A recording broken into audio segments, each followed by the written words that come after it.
Kejaksaan Negeri Lingga kembali amankan 2 orang ASN Lingga.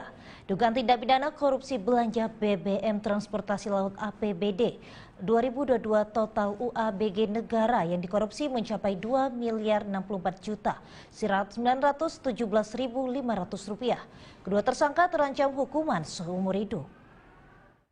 2 orang ASN Lingga yang dijadikan tersangka tindak pidana korupsi dugaan penjualan BBM transportasi laut dan sungai, yaitu AWB sebagai Kepala Bagian Umum Setda Lingga, sebagai kuasa pengguna anggaran atau KPA, kedua berinisial H selaku PTTK.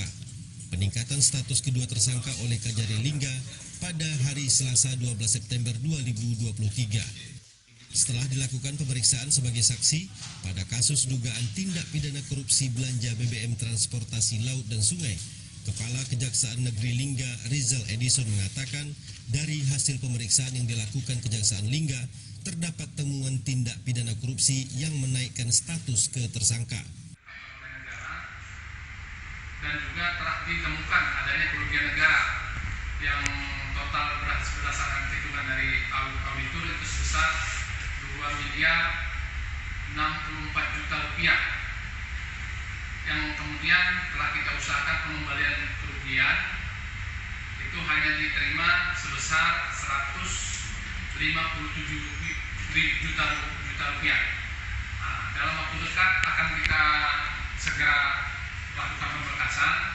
Dalam kegiatan pemberkasan ini nanti secepatnya setelah pemberkasan langsung kita limpahkan ke pengadilan. Mudah-mudahan kegiatan ini cepat clear sampai kemudian dilimpahkan ke pengadilan dan segera putus dan ditentukan hukuman berapa jumlah hukuman yang dijatuhkan pada para terdakwa. Kejaksaan Negeri Lingga juga telah menerima uang pengembalian negara sebesar Rp115.817.700 yang diperoleh dari sub penyalur BBM tersebut. Atas tindak pidana korupsi belanja BBM transportasi laut dan sungai dengan kerugian negara mencapai 2 miliar lebih, kedua tersangka terancam hukuman seumur hidup dan saat ini kedua tersangka ditahan di rutan kelas 3 Dabo Singkep. Dari Lingga, Kepulauan Riau, Paino, TVRI Kepri melaporkan.